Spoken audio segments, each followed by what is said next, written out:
You remember what it felt like to move without thinking about it, to get up from a chair without planning the movement first, to run for a bus, carry both shopping bags in one hand, climb the stairs 2 at a time without a second thought. If some part of you is quietly grieving a body that no longer moves the way it used to, this video is for you. Nobody really prepares you for this particular kind of grief. There is a lot said about aging in general terms.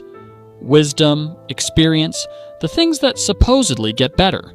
What is talked about far less is the specific and very real loss of physical capability.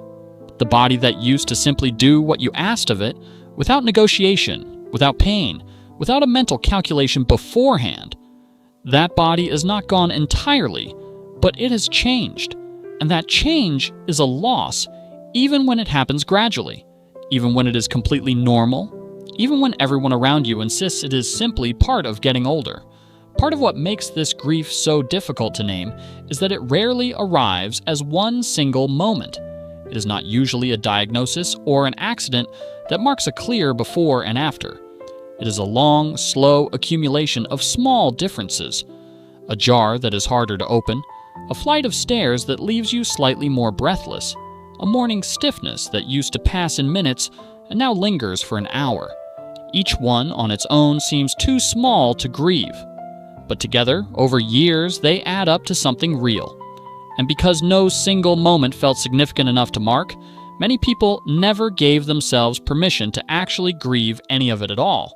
You are allowed to grieve this, not in a way that consumes you, not in a way that stops you from living fully in the body you have now, but genuinely, honestly, without the pressure to immediately reframe it into something positive before you have even let yourself feel what it actually is. The body you used to have was real. It carried you through decades of your life.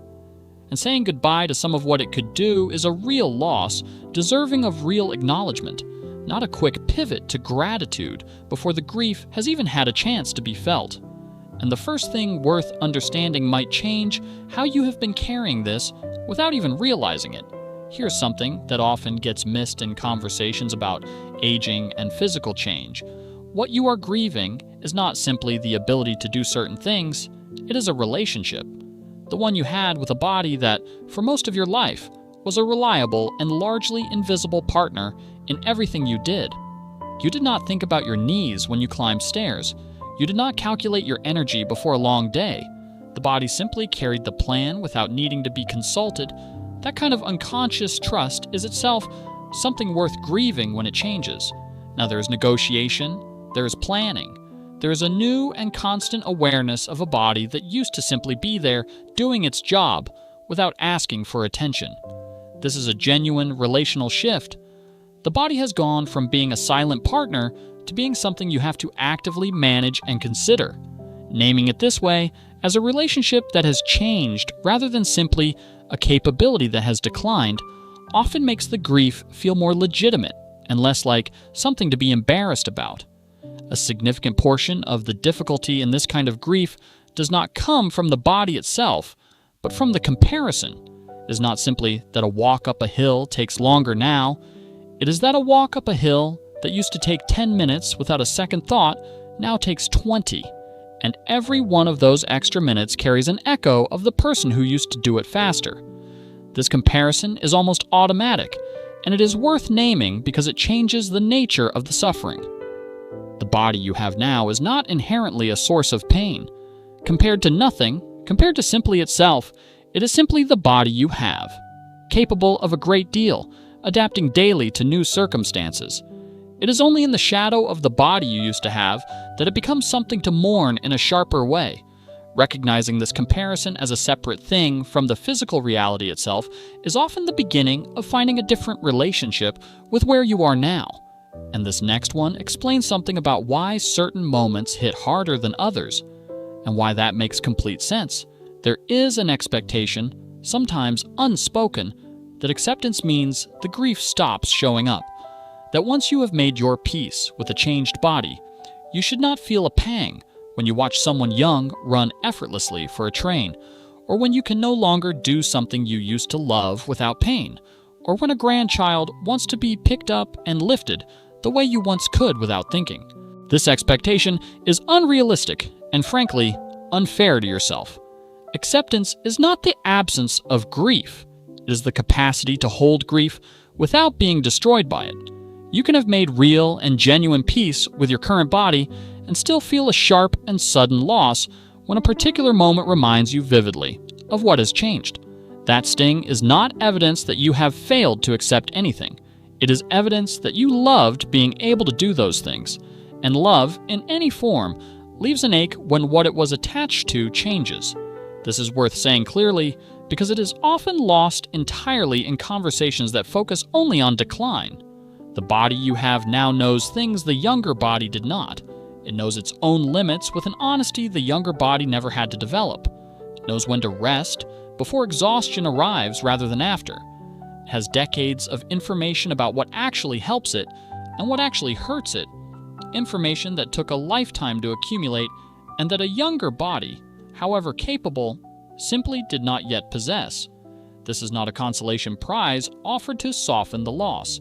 It is a genuinely real trade that has occurred. You have lost some raw capability.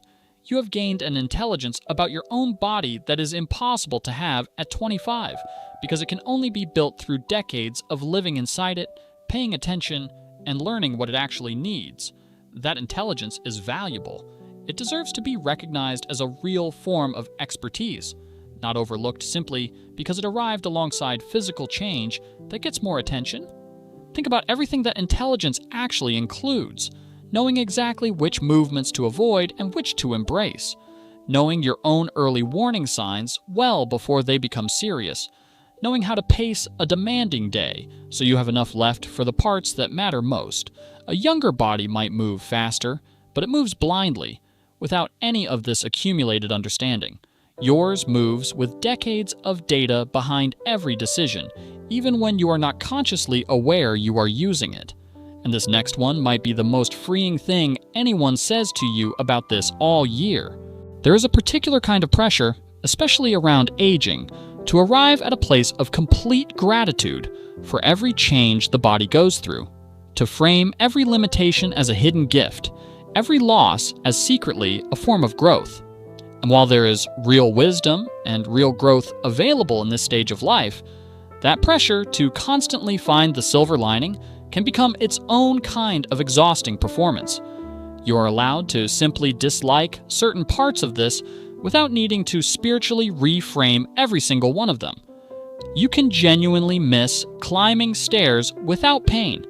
You can be honestly frustrated by a body that takes longer to recover than it used to. And you can, at the very same time, be building a real and sustainable peace with your life as it actually is. A peace that does not require pretending every change is secretly wonderful. Peace built on honesty tends to last far longer than peace built on forced positivity. There is something worth saying about how different generations have been taught to relate to aging and physical change. Many people currently navigating this were raised by parents and grandparents who rarely spoke about physical decline at all, who considered complaining about the body a kind of weakness, who simply endured changes silently and expected the same of their children. That silence was passed down as a value, but it also meant that very few people were ever taught how to actually grieve a changing body in a healthy way. You are, in many cases, one of the first in your family to even name this experience out loud. That is not a small thing. It is the beginning of a different and healthier relationship with aging than the one modeled for you. And before we finish, the thing I most want you to hold on to from everything in this video. Grieving the body you used to have does not mean you are failing to appreciate the body you have now. Both things can be true simultaneously. Genuine grief for what has changed, and genuine appreciation for what remains, for what your body still carries you through every single day. You do not owe anyone a performance of gratitude that skips over the honest sadness first. This week, try one small thing.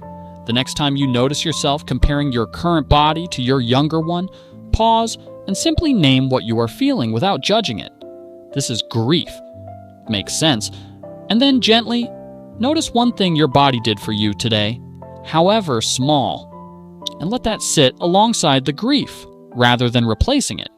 Both can be true. Both deserve space. If someone you know has been quietly carrying the same grief, share this with them today. Sometimes, knowing you are not alone in it is the most helpful thing of all. Take care of yourself, and we will see you next time.